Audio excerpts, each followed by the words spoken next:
Assalamualaikum warahmatullahi wabarakatuh. Waalaikumsalam warahmatullahi wabarakatuh.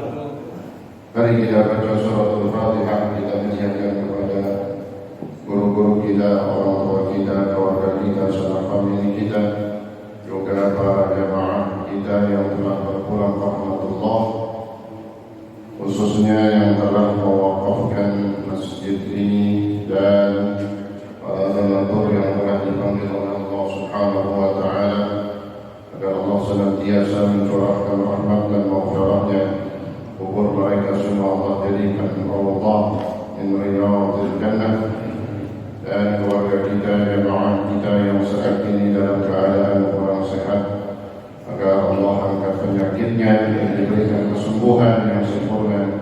Juga kita yang hadir pada pagi hari di hari yang barakah ini, bulan yang istimewa ini, senantiasa Allah berikan taufik dan hidayahnya. Allah jaga kesehatan kita, Allah berikan keberkahan di dalam hidup kita.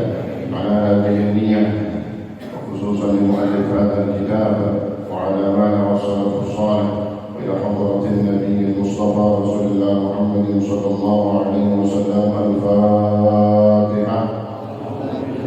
A'udzu billahi minasy syaithanir rajim. Bismillahirrahmanirrahim. Alhamdulillahi rabbil alamin. Arrahmanir rahim. Maliki yaumiddin. Iyyaka na'budu wa iyyaka nasta'in. Ihdinas siratal mustaqim. Siratal ladzina an'amta 'alaihim ghairil maghdubi 'alaihim waladdallin. Amin.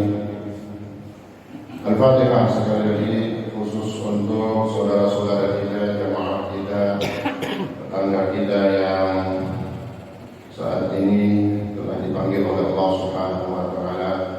Saudara kita di antaranya juga warga dari sekitar Masjid Jami' Al-Mukhlisin yang kemarin dipanggil oleh Allah Subhanahu wa Ta'ala telah berpulang ke rahmatullah, yaitu Ibu Hajah Nur Ahyani binti Bapak Haji Abdul Somad, kemudian Ibu Samsiah binti Bapak Rahmani, istri dari Ibu Samsiah binti Haji Musa. Ada baca di sini. Binti Haji Musa, istri ketua RT. Kemudian juga anak daripada Pak RT yang jenazahnya masih ada di rumah, ya, baru meninggal. Ibu Sabitri binti Bapak Rahmani, dan semua yang telah meninggal dunia, orang-orang yang sedang berjuang, yang sedang hamil. Ibu Sabitri sedang hamil, maka kata Nabi, meninggalnya syahid. Semua yang meninggal dunia dari orang-orang muslimin, maka Allah jadikan mereka, tempatkan dalam kelompok orang-orang yang meninggal dalam kelompok syuhada. Begitu juga kita semua, saudara kita, jadikannya berhadratin Nabi sallallahu alaihi wasallam. Al-Fatihah. Bismillahirrahmanirrahim. Alhamdulillahirabbil alamin. Arrahmanir rahim. Maliki yaumiddin. Iyyaka na'budu wa iyyaka nasta'in. Ihdinas siratal mustaqim. Siratal ladzina an'amta 'alaihim ghairil maghdubi 'alaihim waladdallin. Bismillahirrahmanirrahim. Alhamdulillahirabbil alamin. Wa bihi nasta'inu 'ala umuri dunya wa din. Wassalatu wassalamu 'ala asyrafil anbiya wal mursalin sayyidina Muhammadin wa 'ala alihi wa sahbihi ajma'in. Amma ba'du. Subhanaka la 'ilma lana illa ma 'allamtana innaka antal 'alimul hakim. Rabbi shrah li sadri wa yassir li amri wahlul 'uqdatam min lisani yafqahu qawli. Wa rabbi zidni 'ilma. Amin. Yang saya hormati segenap pengurus Masjid Jami' Al-Mukhlisin, Ketua Masjid Jami' Al-Mukhlisin Muslim Bapak Ustaz Amir Mahmud beserta para pengurus yang lainnya, juga yang saya hormati para asatidzah, antaranya Ustaz Jadi Rumadi, Ustaz Mursyidin, Ustaz Ma'mun, Ustaz Muhammad Rosyadili, dan banyak para asatidzah yang lain, juga yang saya hormati para orang tua kita, para sesepuh serta para tokoh masyarakat, di antaranya Haji Nurjana Gaus, Haji Surawi, Bapak Haji Nasib, Bapak Haji Bawani, dan banyak para orang tua kita yang lainnya yang mohon maaf tidak saya sebutkan namanya satu persatu. Juga yang saya hormati para hadirin hadirin, bapak-bapak sekalian seluruhnya yang insyaallah dimuliakan Allah Subhanahu wa taala.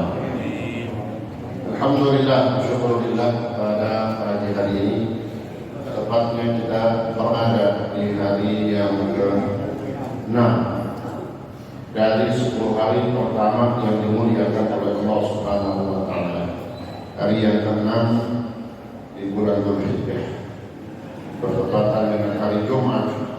Maka kita yakin duduknya kita di majelis ilmu ini, di tempat yang mulia ini, di waktu yang barakah mustajab, di hari yang mulia, di bulan yang istimewa, maka berlipat-lipat ganda Allah berikan kepada kita dari seluruh kebaikan dan pahala yang kita dapatkan yang diberikan oleh Allah Subhanahu wa taala, sebagaimana kata Nabi di dalam hadisnya, "La min ayyamin al-amal shalih ahabbu ila Allah min ashri dzikr." Tidak ada hari-hari yang amal saleh, ibadah, kebaikan dilakukan pada hari-hari itu, melainkan itu amal saleh sangat dicintai oleh Allah. Itu ibadah luar biasanya begitu dimuliakan oleh Allah Subhanahu wa taala. Min ashri dzikr, yaitu amalan yang dilakukan pada 10 hari pertama di bulan Dzulhijjah. Maka mudah-mudahan yang telah kita lakukan dan akan kita lakukan, yang sedang kita lakukan, diterima oleh Allah Subhanahu wa taala, diberikan balasan pahala yang terbesar di sisi Allah Subhanahu wa taala. Amin ya rabbal alamin. Hadirin sekalian, mari kita lanjutkan pelajaran kita dalam kitab Al-Risalatul Mu'awalah. Bismillahirrahmanirrahim. Qala Syekhul Mu'allif rahimahullahu ta'ala bihi wa ala an-naf'a bihi wa bi'ulumihi wa bi asrarihi fil darain amin. Wa yushqar طول صدق النية أن يكون بها العمل. ومن يطلب العلم مثلا ويزعم أن نيته في تحصيله أن يعمل ويعلم، فإن لم يفعل ذلك عند التمكن منه فنيته غير صادقة. وكمن يطلب الدنيا ويزعم أنه إنما يطلبها لأجل الاستغناء عن الناس والتصدق على المحتاجين وشدة الأقربين، فإن لم يفعل ذلك عند القدرة عليه فلا أضاء بنيته. إلى آخره. والله تعالى أعلم بالصواب.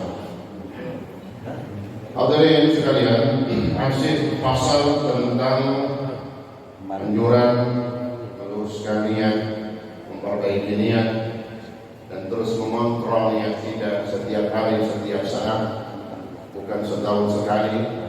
Introspeksi, muhasabah bukan di akhir, tapi dalam setiap, bahkan sebelum kita melakukan amalan, khususnya yang berhubungan dengan niat.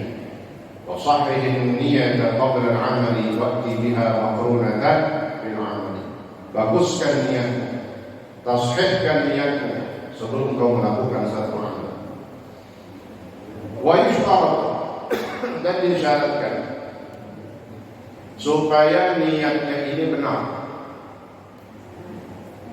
dan dia bisa laksanakan dan sesuai dengan apa yang dia niatkan. Itu yang disebut dengan sidqun niyah, niatnya benar. Karena nanti ada niat-niatan orang. Kalau niatnya benar, itu contoh yang dilakukan oleh Nabi Ibrahim. Bahkan Nabi Ibrahim masukkan di dalam nazarnya yang berhubungan dengan perintah menyembelih anaknya. yang bernama Nabi Ismail. Bukan niat doang Nabi Ibrahim, tapi beliau sudah nazar. Apa itu nazar? Melafazkan satu janji kepada Allah. Itu namanya nazar. Ya, nazar janji, sehingga kalau sudah dilafazkan keluar dengan mulutnya, itu sudah jadi janji kepada Allah, disebutnya nazar. Kalau masih di dalam hati, baru pengen doang, lunak-lunak, baru keinginan, itu belum nazar. Atau belum janji dan belum hutang. Tapi kalau sudah nazar, ketika sudah dilafazkan jadi nazar, disebutnya hutang kepada Allah. Tapi nazar ini khusus dalam kebaikan, sehingga dikatakan janji dia kepada Allah. Nggak bisa nazar dimasukin dalam kemaksiatan. Ya. Ntar kalau gue sembuh penyakit, gue nazar dangdut lah. Nazar itu musibah, ya, musibah. Khusus buat kebaikan. Apa nazarnya Nabi Ibrahim? Nah, ini kaitannya kita akan berkorban. Perlu kita mempelajari dari berbagai macam aspek kenapa ada syariat kurban.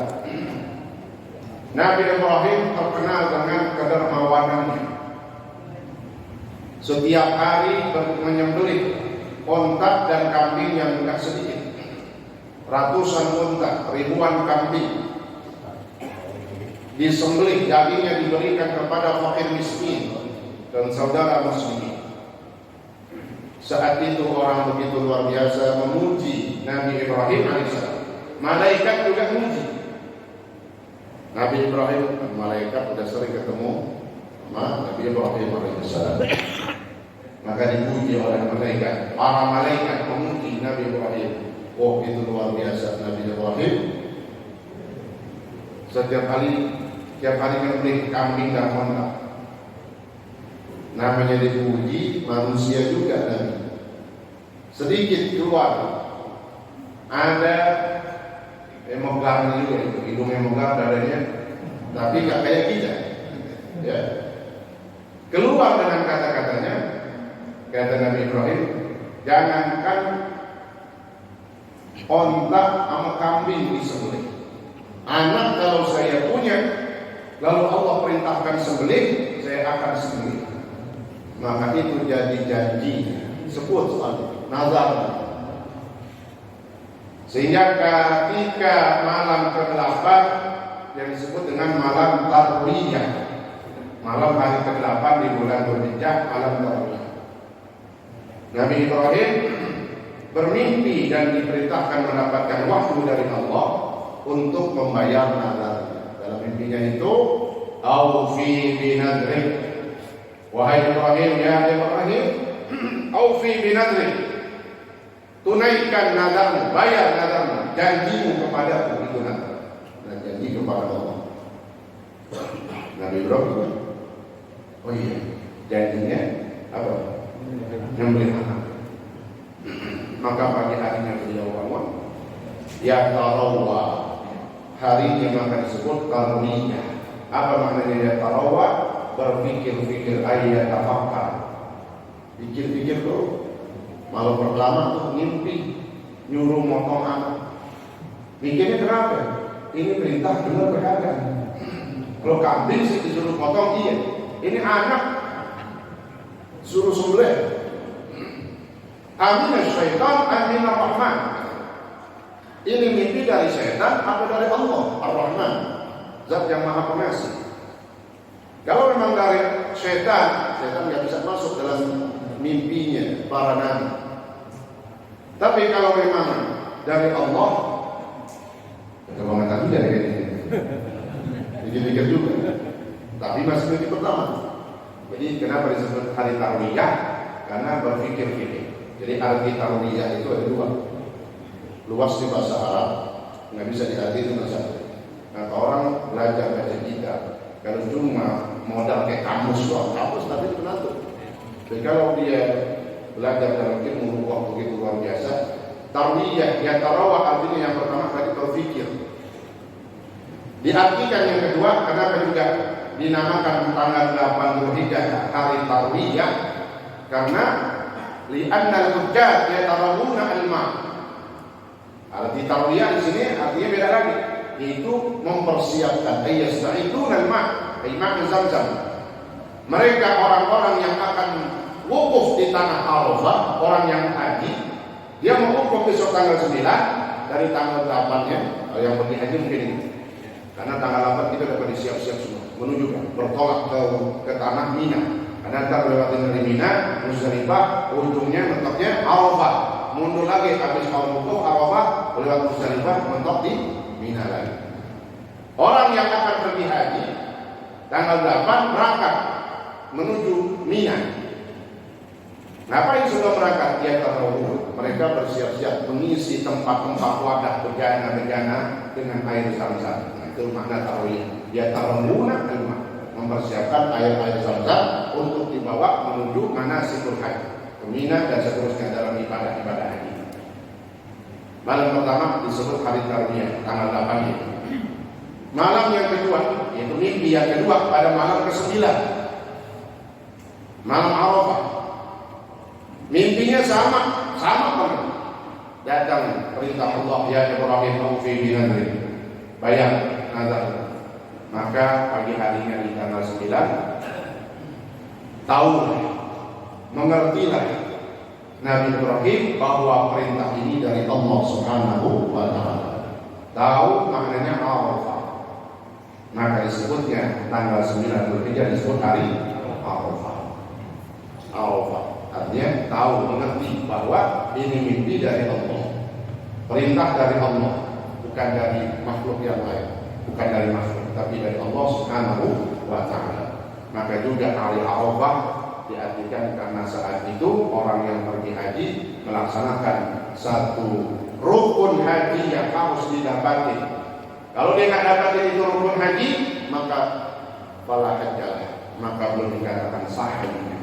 Apa itu? Wukuf di tanah Allah. Sehingga kata Nabi dalam hadis yang membedakan haji sama umrah apa? Al-hajju Arafah. Kalau haji terbatas pada bulan haji, khususnya di 9 Dzulhijjah. Kenapa orang yang haji harus mendapati wukuf di tanah Arafah walau lahzatan, meskipun cuma sebentar. Adapun yang paling bagus ketika wukuf di Arafah dari mulai pagi sampai maghrib. Begitu maghrib, masuk maghrib, itu namanya mengumpulkan al-jam'u bainan nahar wal lail, mengumpulkan antara dua waktu. Siang dia dapetin, malam dia dapetin juga di tanah Arafah, meskipun gak lama. Habis dapetin doa malam sebentar, bertolak menuju Musdalifah. Nah itu dalam wukuf. Malam ke-9, maka harinya disebut hari ke-9, hari Arafah. Kemudian pada malam yang ketiga, mimpi yang ketiga bertepatan selanjutnya malam Idul Adha, Lailatul Idul, malam ke-10. Mimpi lagi sama, maka makin yakinlah hari yang selanjutnya maka disebut 10 Dzulhijjah, hari penyembelihan. Malam pertama hari berpikir-pikir, hari kedua hari dia tahu bahwa itu mimpi perintahnya dari Allah. Hari yang ketiga, mimpi yang ketiga yang disebut dengan 10 Dzulhijjah, hari penyembelihan, maka disebut Lailatul Idin Nahar. Idul Adha disebut juga Idul Nahar, hari raya penyembelihan. Kenapa? Dari asal sejarahnya kurban, di hari itulah 10 Dzulhijjah Nabi Ibrahim melakukan penyembelihan terhadap anaknya yaitu Nabi Ismail alaihi wassalam, yang akhirnya diganti oleh Allah dengan sesembelihan yang besar, sembelihan yang besar. Gantinya Allah bagi orang yang berkorban gede. Makanya ketika datang syariat kurban, bagi yang punya harta dan mampu di sini berarti sih ukurannya.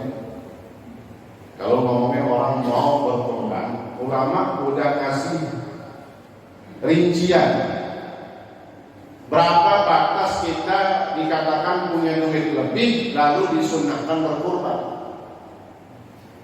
Karena takutnya selama ini mungkin kita mampu tiap tahun tapi nggak korban. Bahayanya kenapa lagi? Nanti kalau udah mau mati baru terasa, baru nyesel. Tiap datang syariat kurban padahal duitnya ada lebihnya, mampu dia saat itu, baru menyesal Ini yang Allah katakan di dalam Al-Quran. Fayaqulu rabbi laula akhartani ila ajalin qarib fa asaddaqa.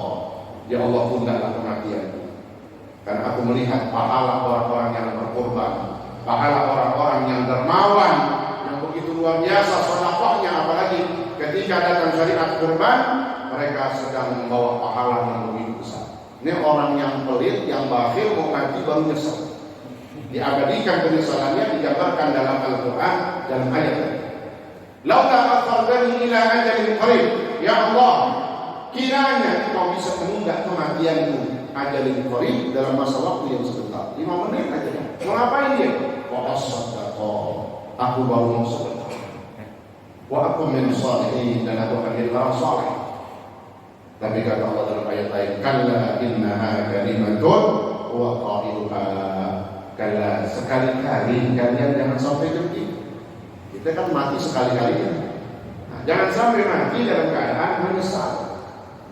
Innaha kalimatun huwa qailuha. Kenapa? Karena itu kalimat yang cuma dia ucapkan aja. Artinya dia ucapkan aja, nggak ada dampaknya, nggak ada artinya, nggak bakal juga ditunda kematiannya. Kenapa? Kalau sudah waktunya mati, mati. Menyesallah orang yang bakhil ini ketika hidupnya, ketika datang syariat kurban, tak mau berkurban, ya. Maka mudah-mudahan Allah berikan kita hidayah, berikan kita rezeki, kemudian kita bisa berkurban, kemudian kurban kita insya Allah diterima oleh Allah Subhanahu Wa Taala. Ini obat. Wassalamualaikum. Ya, kantong hijau silakan. Allahumma salli ala sayyidina Muhammadin bil qulubi wa dawaiha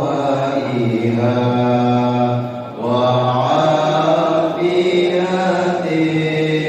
abdani wa shifaiha wa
Hadirin sekalian, selanjutnya maka nanti dari 10 hari pertama di bulan Dzulhijjah ada satu hari yang paling istimewa. Bahkan satu hari ini adalah satu hari dalam satu tahun yang afdal. Itulah hari Arafah. Rasulullah SAW mengatakan dalam 2 hadis yang belakangnya sama, depannya beda. Yang pertama, afdalu ayyamis sanati yaum Arafah, wa afdalu ma kuntu ana wa nabiyyuna min qabli la ilaha illallah wahdahu la syarika lah, lahul mulku wa lahul hamdu wa yuhyi wa ala kulli syai'in qadir. Itu hadis yang pertama. Hadis yang kedua, afdalu du'a'i yaum Arafah, wa afdalu ma kuntu ana wa nabiyyuna min qabli la ilaha illallah wahdahu la syarika lah, lahul mulku wa lahul hamdu wa yuhyi wa ala kulli syai'in qadir. Apa maknanya dalam 2 hadis ini? 2 hadis ini menyebutkan kemuliaan hari Arafah. Yang pertama, kata Nabi, afdalu ayyamis sanati yaum Arafah. Paling utamanya hari, paling afdalnya hari-hari dalam setahun. Setahun 360 hari, ada satu hari yang paling afdal. Ada satu hari yang paling utama, yang paling dahsyat, itulah hari Arafah. Lalu hadis yang kedua, Lalu apa istimewanya dari hari Arafah? Afdhalul du'a'i yaum Arafah. Doa yang paling utama, doa yang paling afdal adalah doa di hari Arafah. Apalagi ini lagi musim kita wabah, penyakit, musibah. Ya, minta di hari Arafah nanti dengan berbagai macam doa-doa kita. Maka banyak ulama itu ngikutin doa-doa banyak banget. Di antaranya kalian mau ngamalin zikirnya bacaan itu. Baca la ilaha illallah wahdahu la syarika lahu wa lahul hamdu yuhyi wa yumiitu wa 'ala kulli syai'in qadir. Gampang tuh. Tiap habis sholat kita bacakan la ilaha illallah. Hari Arafah baca 1000. Wah. Dengerin dulu. Bahasanya orang mau jualan buka harga dulu. Iya gitu. Ya. Berapa nih? Aja nih. Kita mau punya 5.000. Dihargain 15.000. Cuma 5.000. Kalau bisa kebeli gimana? Ya dengerin aja dulu. Jangan potong orang kan. Dengerin aja dulu. Jangan langsung bukan itu bisa gak? Orang mental langsung. Apa aja lah kita begitu dulu dah. Kan kenal bang kita sekampung, mengerti segini-gini. Ujung-ujungnya tuh dah kepanda. Insya Allah dengerin dulu dikit. Ya, belum begitu kalau 1000. La ilaha illallah. Apa yang kedua yang perlu dibaca? Sholawat Ibrahimiyah. Allahumma sholli ala sayyidina Muhammad wa sallam. Kama shallaita ala Ibrahim wa Ibrahim. Ya, fil alamin. Allahumma sholli ala sayyidina Muhammad wa sallam. Kama shallaita ala Ibrahim wa Ibrahim. Gitu doang. Panjang kan? Ya, pendek ini sampai dah mulai Allah kan 1000 juga. Sholawat Ibrahimiyah itu sholawat yang paling afdal. Mengalahkan semua banyak sholawat. Sholawat tadi pimpin qulub, sholawat dustur, sholawat apa aja. Karena ini sholawat yang langsung dari Rasulullah Sallallahu Alaihi Wasallam. Yang lain juga ada sholawat dari Nabi, tapi ini sholawat yang luar biasa. Sampai sholawat ini dimasukkan di dalam bacaan sholat. Itu yang menunjukkan keistimewaan. Sholawat Ibrahimiyah 1000. Dari Allah, sholawat Ibrahimiyah. Ayat kursi. Dia kurangan dikit karena agak panjang. 360. Gampang ya? Ayat kursi. Lalu ya. Berapa menit kita selesai? Yang terakhir kulhu. Nah, itu gampang lagi, saya pendekkan lagi. Surahnya pendek. Jangan dipendekin lagi. Kulhu. Kulhu 1000. Yang 360 cuma ayatul kursi. Silahkan Mama. Kalau kita nggak bisa, maka minimal lindingin sama penonnya tuh. Baik. Ada kapal minimal 100 buat mengisi waktu kita dan supaya berisi luar biasa hari Arafah kita. Mau 100 lebih silahkan, pokoknya baca terus. Itu kata Nabi dan kata ulama, siapa yang membaca daripada wirid 3 ini, maka dosanya seluruhnya diampuni oleh Allah Subhanahu wa Ta'ala. Saya sering sampaikan, banyak amalan-amalan di dalam syariat kita yang menghapus dosa, termasuk puasa Arafah. Puasa Arafah menghapus dosa setahun yang lalu dan setahun yang akan datang. Karena mungkin ada dosa kita yang gak kehapus, belum terhapus, belum diampuni sama Allah dengan sholat kita, belum terhapus dengan haji kita, belum terhapus dengan puasa Ramadan kita. Dia bisa terhapus dengan puasa sunnah. Makanya orang yang banyak puasa sunnah berbahagia. Di situ dosanya habis ya, menghapus dosa. Nah, selain puasa ada zikir, ada bacaan yang bisa menghapus dosa. Mungkin ada satu dosa kita yang belum terhapus dengan puasa sunnah juga, dia bisa terhapus dengan zikir-zikir. Nah, itulah fungsinya banyaknya ibadah ibadah sunnah di dalam agama kita untuk membersihkan dosa-dosa kita. Karena yang terpenting kalau orang meninggal, yang paling penting itu yang paling kita harapin bersih dosa kita, diampuni dosa kita. Itu yang paling utama. Ya, orang meninggal husnul khotimah ya jelas kalau udah dosanya habis husnul khotimah banget. Yang terpenting adalah dosa kita habis ketika kita meninggal. Itu. Makanya banyak dalam amalan tadi agama kita yang menghapuskan dosa jaminannya. Ya, sampai kata Nabi dalam hadisnya ketika meriwayatkan hadis suci Allah tentang orang yang mengisi Arafah tersebut dengan puasa, dengan doa dan zikir. Apa kata yang lain? Ditanya sama Sayyidina Abdullah bin Umar, "Ya Rasulullah, itu orang yang mengisi hari Arafah dengan mendekatkan diri kepada Allah dengan ibadah, diampuni oleh Allah." Karena Allah panggil ketika hari Arafah, Allah panggil para malaikat, "Ya malaikati asyhidukum anni qad ghafartu lahu." Wahai para malaikat, saksikan oleh kalian, ini orang yang sedang menghidupkan hari yang mulia, hari Arafah. Ketahuilah, saksikan oleh kalian, anni qad ghafartu lahum. Sungguhnya aku telah ampuni dosa-dosa mereka. Lalu Sayyidina Abdullah bin Umar radhiyallahu anhu bertanya, "Ya Rasulullah, apakah khusus bagi orang yang ada wajib wukuf di tanah Arafah atau orang yang secara umum yang memuliakan hari Arafah yang ada di kampungnya, di negaranya, di rumahnya?" Balin nasi amah, kata Nabi, itu bukan cuma buat orang yang wukuf, tapi buat orang yang menghidupkan hari Arafah.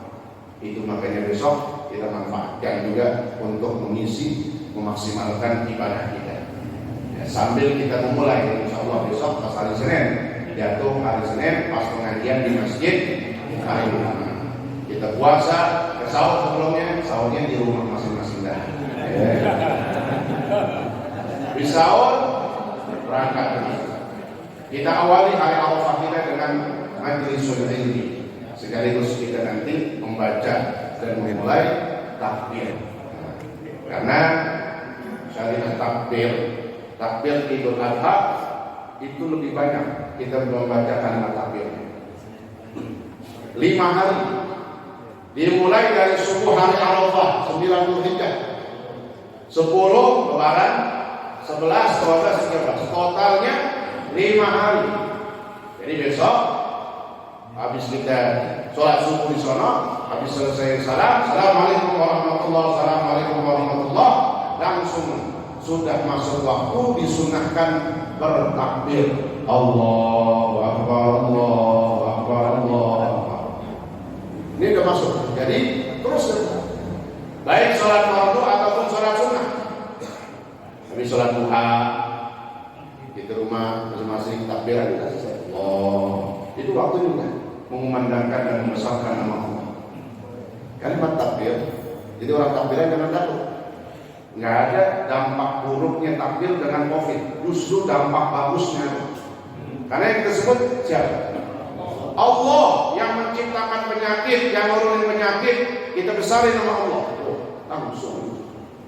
Tergantung keyakinan itu. Ya, makanya maaf karena masih ada takut-takutan juga tuan. Banyak. Nah, kita kasih pemahaman kepada mereka. Ini kesempatan kita mengandalkan membesarkan nama Allah, maka Allah hilangkan penyakit dan ketakutan-ketakutan yang tidak beralasan dalam diri kita. Jadi sudah mulai masuk tanggal 9 tuh, ya takbiran. Baik setelah sholat fardu ataupun sholat sunnah, maka takbirnya disebut takbir muqayyad. Itu tanggal 9 sampai maghrib itu takbirnya muqayyad. Ada takbir yang dibaca setiap selesai sholat maghrib. Baik sholat fardu ataupun sholat sunnah. Muqayyad artinya terikat. Qayyid, ikat. Diikat dengan apa? Habis sholat, ikatan. Patokannya begini. Itu takbir muqayyad dari subuh hari Arafah. Subuh kita takbir juga, asar kita takbir. Pas maghrib, begitu maghrib kita baca juga itu takbir. Dari maghrib malam takbiran sampai imam, sampai sebelum imam naik masuk di dalam sholat, sholat dulu. Maka disebutnya takbirnya takbir mursal. Dari malam takbiran, takbirnya disebut takbir mursal. Kalimatnya sama, takbirannya sama, kalimatnya. Cuman namanya doang Pak istilahnya. Apa itu mursal? Takbir yang dilepas, apa diketam lagi? Enggak cuma habis sholat. Lagi di mana aja? Fil aswaqi wa turuqi, di mana aja? Di jalanan, di pasar, orang disunahkan memandangkan kalimat takbir. Itu waktunya takbir, takbir mursal. Enggak habis sholat aja. Loh, kalau habis sholat doang, takbiran kan habis sisa doang. Tapi kan kagak kan? Yang udah berlaku sampai kapan? Habis subuh. Nah, karena waktu takbir mursal boleh dan dibenarkan. Takbir mursal, arti mursal lepas. Arti lepas nggak iketan, nggak terikat dengan sholat.